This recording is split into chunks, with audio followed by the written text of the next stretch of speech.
Let's dive in. Imagine this. A solo owner named Maya sells her boutique nail studio in less than a month. No dramatic last-minute bargaining, no sleepless nights, just 3 tidy files on her laptop. Clean numbers, simple SOPs for her signature service, and a client database handoff plan. That clarity created trust, sped up negotiations, and protected her client's experience. Today, I'll walk you through the exact practical moves you can do in 1 week to get similar calm and value. I promise 3 focus tools and a 7-day prep sprint you can pilot this week. Ready? Let's get practical. First move, build your 1-page value dossier. Here's the thing. Buyers and successors want clarity, not a thesis. 1 page that tells the true story of your salon is worth more than 10 messy folders. Nail it every time by keeping it simple, factual, and shareable. What to include on that 1 page? Start with a short header, business name, location, and your contact. Then 4 tidy sections. 1, clean numbers, a monthly revenue range, not a complicated forecast, just last 12 months average and any seasonal notes. 2, signature services, top 3 services by volume and price. 3, client retention snapshot, % of returning clients in the past 12 months and average booking frequency. 4, simple assets and lease clarity, key equipment, whether lease is transferable, and any outstanding contracts. Add 1 line about your team structure, independent contractors versus employees, because that affects transition choices. Copy-paste template you can create in 30 minutes.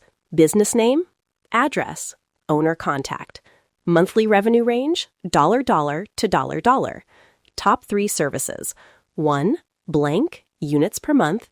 2, blank. 3, blank. Retention, blank % returning clients past 12 months. Key assets, list equipment plus lease status. Team, number of technicians and contractor or employee status. Recent average bookings per week, blank. Notes, 3 signature product lines or supplier relationships. That's it. 1 page that tells a buyer what matters in plain English. Move 2, the 7-day prep sprint. This is the small, high ROI work that creates immediate calm, and it's doable. I break it into daily, focused tasks so you don't get overwhelmed. Think of this as sprinting to ship a tidy package, not renovating the whole salon. Day 1. Standardize 1 signature SOP. Pick your most popular service and write a step-by-step guide that any technician could follow. Pre-appointment prep, the service workflow, sanitation notes, add-ons, and a 2-line script for client communication. Keep it simple and practical. Day 2, 10 before and after photos. Use natural light, consistent background, and a few close-ups. Label each photo with service name and technician initial. Photos increase perceived value.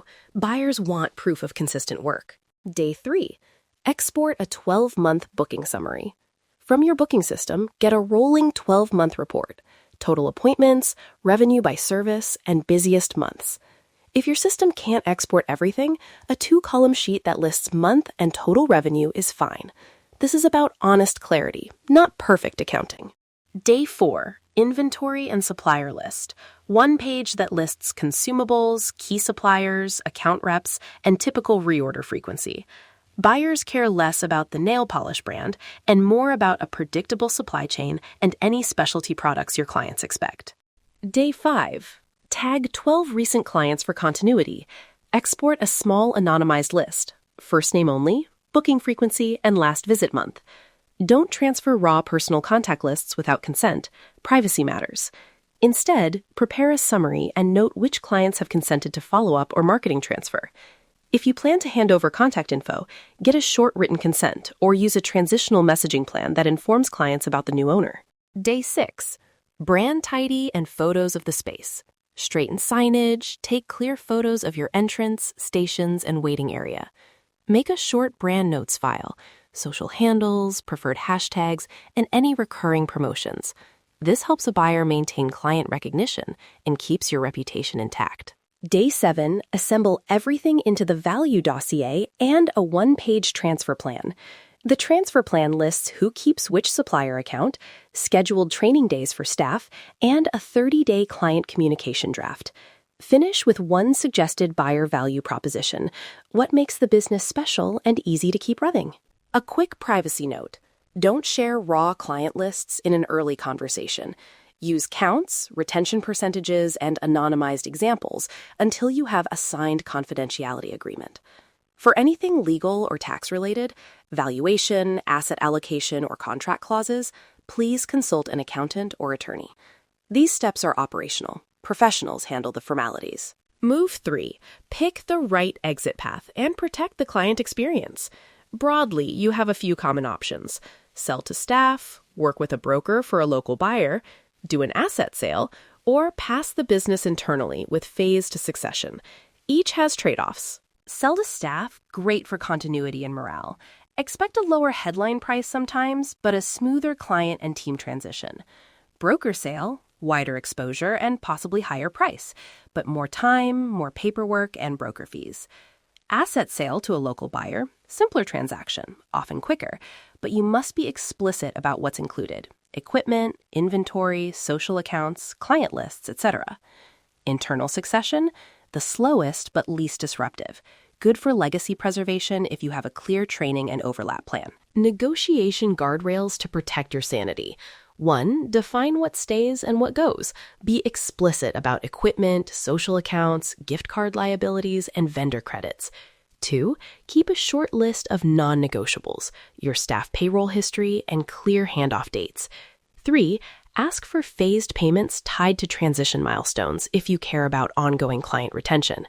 Simple milestones might include 2 weeks of overlapping training, a 30-day client announcement period, and a final review meeting at 60 days. Create a phased handoff checklist, training schedule for technicians, an FAQ for clients, a marketing handoff, social post templates and a welcome message, calendar transfer with blocked transition slots, and a short period where you're available for questions. This preserves bookings and reputation, and reduces those anxious "did I forget something" nights. Quick tip on pricing expectations. Some buyers will value stable recurring revenue and documented processes above flashy numbers. So the work you did this week, clean revenue snapshots, documented SOPs, and client touch continuity, translates directly into buyer confidence. Confidence, more than perfection, speeds deals. Wrap up. Your readable checklist to pilot this week. 1. Draft that one-page value dossier. 2. Run the 7-day prep sprint. And 3. Take an exit path and write a 30-60-day phased handoff plan. The 3 KPIs to watch while you do this: clean revenue range, the 12-month average, documented SOPs for your signature service, and client touch continuity, 12 tagged clients, and a communication plan. Before I go, real talk, this can feel like the end of something special. That feeling is normal. Treat these steps as acts of protection for your legacy and your clients. Celebrate each small win: one tidy file, one SOP completed, one client consent secured. If after your sprint you want next-level help, book a short call with an accountant or licensed broker to discuss valuation and contract details.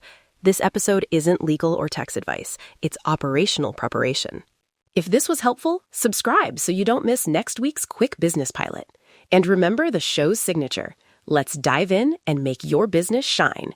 Stay curious, stay creative. Until next time, keep your nails and business thriving.